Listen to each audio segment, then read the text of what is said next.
নমস্কার বন্ধুরা, বৃষ্টি রান্নাঘরে আপনাদেরকে স্বাগত। কাছে দূরে যে যেখান থেকে আমার এই ভিডিওটি দেখছেন, আশা করি সবাই ভালো আছেন, সুস্থ আছেন।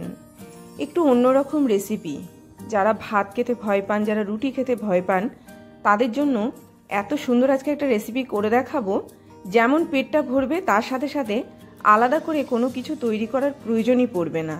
তার জন্য সবার প্রথমে 200 গ্রাম চিংড়ি মাছকে ভালো করে ভেজে নিচ্ছি একটুখানি নুন হলুদ দিয়ে। আমি মোটামুটি একটুখানি মাঝারি সাইজের চিংড়িটা ব্যবহার করছি, যেটা খেলে পরে বেশ সুস্বাদুই লাগে। ভালো করে খুন্তি দিয়ে এরকমভাবে নাড়াচাড়া করে নিয়ে এটাকে একটুখানি ভাজা করে নিচ্ছি। অলরেডি আমি এটাকে বেশ ভালো করে ভাজা করে নিয়েছি, তাই জন্য এটাকে আমি তুলে নিলাম। এবার কড়ার মধ্যে যে তেলটা পড়ে রইল, সেই তেলটার মধ্যেই কিন্তু কাজটা করব। তাতে করে কি হবে, রান্নায় একটা চিংড়ি মাছের নিজস্ব গন্ধ বজায় থাকবে। সবার প্রথমে 1 কাপ মতো আলু দিয়ে দিলাম।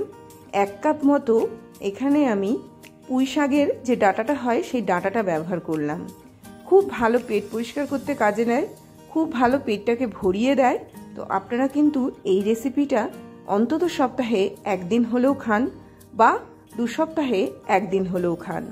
এরও মধ্যে আমি নুন আর হলুদ দিয়ে ভালো করে জিনিসটাকে নাড়াচাড়া করে ভাজা করে নেব। রান্নাটা এমনভাবে করব, পেটটাও ভরবে, পেটটা পরিষ্কারও হবে। ভাত রুটি আলাদা করে খাবো না। যেদিন কোনো কিছুই খেতে ইচ্ছে করছে না, রান্না করতে বেশি ভালো লাগছে না, সেদিনকে কিন্তু এই ধরনের রেসিপিগুলো অনায়াসে আমরা তৈরি করতে পারি। এটা যখন একটু ভাজা ভাজা হয়ে গেল, এর মধ্যে আমি একটুখানি পেঁয়াজ কুচি অ্যাড করলাম। পেঁয়াজটা দিয়ে দেওয়ার পরে এটাকে ভালো করে নাড়াচাড়া করে নিয়ে এটাকেও ভালো করে ভাজা ভাজা মতো করে নেব। যখন এটা খুব ভালো করে ভাজা হয়ে যাবে, তার পরবর্তী কাজ কিন্তু আমি শুরু করব। পেঁয়াজের ক্ষেত্রে খুব বেশি কড়া ভাজা হবে না, একটুখানি হালকা ভাজা হবে। প্রত্যেকটা জিনিসকে যদি আমি নিয়ম মাফিক ভালো করে ভাজা ভাজা মতো করতে পারি, তবেই গিয়ে কিন্তু জিনিসটা কাজে লাগে। এরপরে আমি এর মধ্যে একটুখানি রসুনকে থেতো করে নিয়ে দিয়ে দিচ্ছি। একটুখানি টমেটো আমি এখানে ব্যবহার করব। তবে এক্ষেত্রে বলে রাখছি, টমেটোর থেকে টমেটোর বীজটাকে বাদ দিয়ে তবেই টমেটোটাকে কিন্তু ব্যবহার করতে হবে। খুব ভালো করে সব কিছুকে এরকমভাবে নাড়াচাড়া করে একদম রেডি করে নিতে হবে। এইবারে আমি এখানে পুঁই পাতাগুলোকে এরকমভাবে দিয়ে দিচ্ছি, একদম বাগানের পুঁই শাক। তো এইভাবে কিন্তু আপনারা তৈরি করে খেতে পারেন। ভালো করে পুঁই শাকটাকে এরকমভাবে ভালো করে নাড়াচাড়া করে নিয়ে একদম একটুখানি নরম করে নেব। পুঁই পাতা সেদ্ধ হতে কিন্তু খুব বেশি সময় লাগে না। একটুখানি ঢেকে রাখলে কিন্তু পুঁই পাতাটা এরকমভাবে একদম নরম হয়ে যায়। আজকে এমন একটা রেসিপি করে দেখাচ্ছি, পেট পরিষ্কার করার জন্য কিন্তু আদর্শ। যারা ধরুন ভাত খাচ্ছেন না, রুটি খাচ্ছেন না, মনে করছেন পেট পরিষ্কার হবে না, তারা কিন্তু এটা মোটামুটি বড় বাটির 1 বাটি খেয়ে নিন, ইজি কিন্তু পেটটা পরিষ্কার হয়ে যাবে। একটু আদা বাটা, একটু হলুদ, একটু লঙ্কা গুঁড়ো, সামান্য একটুখানি এই ধরনের মশলা দিয়েই কিন্তু জিনিসটা তৈরি করা যায়। ভালো করে কষিয়ে নিচ্ছি। কষিয়ে নিয়ে এইবারে যেটা করব সেটাকে হচ্ছে একটুখানি ভাজা করে নেব। মশলাটা যতক্ষণে ভাজা হবে ততক্ষণে দেখবেন এটার থেকে কিন্তু পরিমাণ মতো জলটা অনেকটা পরিমাণে কমে গেছে। তো ডাঁটাগুলো আমি একদম সরু করে এখানে ব্যবহার করেছি। চিংড়ি মাছগুলো এবার আমি এর মধ্যে অ্যাড করে দিলাম। ভালো করে জিনিসটাকে এরকমভাবে নাড়াচাড়া করে নিয়ে একটুখানি ভাজা করে নেব। এতে করে কি হবে, চিংড়ি মাছটা খুব বেশি ভাজা করারও প্রয়োজন পড়বে না। তার সাথে সাথে এখানে কিন্তু চিংড়ির গন্ধটা প্রত্যেকটা জিনিসের মধ্যে একদম খুব সুন্দরভাবে লেগে যাবে। ভালো করে এটাকে নাড়াচাড়া করে নিয়ে একটুখানি টমেটো সস আমি এর মধ্যে দিয়ে দিলাম। ভালো করে কষিয়ে নিচ্ছি। দেখুন একদম এগুলো কিন্তু ভাজা ভাজা মতো হয়ে গেল। এবার যেটা করব, এখানে আমি গোবিন্দভোগের চাল 1 কাপ মতো ভালো করে ধুয়ে শুকিয়ে নিয়েছিলাম, সেই চালটাই কিন্তু এখানে আমি এবারে ব্যবহার করব। ভালো করে নাড়াচাড়া করে নিয়ে এবার গোবিন্দভোগের চাল থেকে যতক্ষণ না ভাজা গন্ধ না বেরাচ্ছে ততক্ষণ পর্যন্ত ভালো করে নেড়ে নিলাম। ভালো করে যখন মশলার সাথে এটা কষানো হয়ে যাবে, তারপরে আমি এখানে পরিমাণ মতো জলটা অ্যাড করব।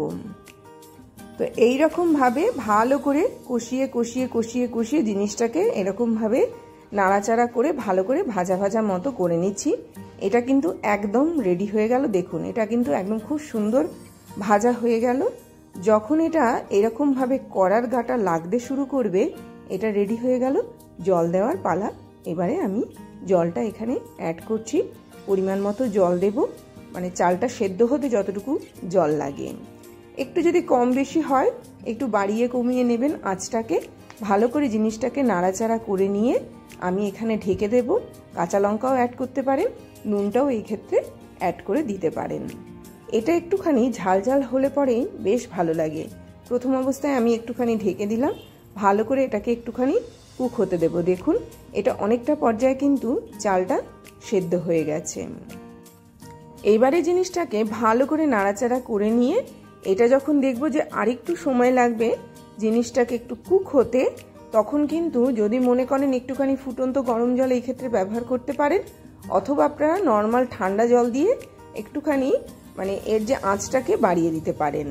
এরকমভাবে কটা কাঁচা লঙ্কা দিয়ে দেব, দিয়ে আরও একবারের জন্য আমি এটা ঢেকে দিচ্ছি 5 থেকে 7 মিনিটের জন্য। আমার রেসিপি একদম রেডি হয়ে গেছে। ভিন্ন স্বাদের রান্না, নর্মাল যারা ভাত, রুটি, লুচি, পরোটা এগুলো খেতে খেতে একদম অনীহা এসে গেল, তারা কিন্তু এই রেসিপিটা অনায়াসে তৈরি করতে পারেন।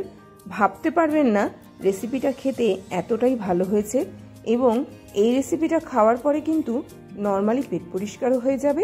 যাকেই খাইয়েছি সে এত প্রশংসা করেছে যে বারবার কিন্তু আমি তৈরি করি এই রেসিপিটা। কখনো চিংড়ি মাছ দিয়ে, কখনো বা একটুখানি কাটাপোনা দিয়েও কিন্তু আমি রেসিপিটা তৈরি করি। মাছের মাথা দিয়েও এই রেসিপিটা তৈরি করা যায়, তবে সেই ক্ষেত্রে একটুখানি রসুনের পরিমাণটা বাড়িয়ে দিতে হয়। একদম রেডি হয়ে গেল ভিন্ন স্বাদের একটা রান্না, খুব সুন্দর একটা রান্না। গরম মশলা দিয়ে আমি এই রান্নাটা একদম সুন্দরভাবে পরিবেশন করব। সবার শেষে দিয়ে একটু ঢেকে রেখে দিয়েছিলাম, খুব সুন্দর গন্ধ বেরিয়েছে। একদিকে চিংড়ি মাছের গন্ধ, আরেকদিকে গরম মশলার গন্ধ। যারা ভাত রুটি খেতে ভয় পাচ্ছেন তারা এই রেসিপিটা অনায়াসে খেতে পারেন। অসাধারণ স্বাদের এই রেসিপিটা অবশ্যই বাড়িতে ট্রাই করুন এবং সবাই মিলে খান। এরই মাঝখানে বলে রাখি, যদি আমার চ্যানেলটিকে আপনাদের ভালো লেগে থাকে তবে অবশ্যই কিন্তু সাবস্ক্রাইব করতে হবে। আর এই ভিডিওগুলো যদি ভালো লেগে থাকে অবশ্যই লাইক করুন, শেয়ার করুন। নোটিফিকেশন পাওয়ার জন্য বেল আইকনকে প্রেস করুন। এটা একদম রেডি হয়ে গেছে। ডাটাগুলো খুব সুন্দর সেদ্ধ হয়েছে। চিংড়ি মাছটা খেতে অসাধারণ লেগেছে। খুব সুন্দর স্বাদের একটা অন্যরকম রান্না।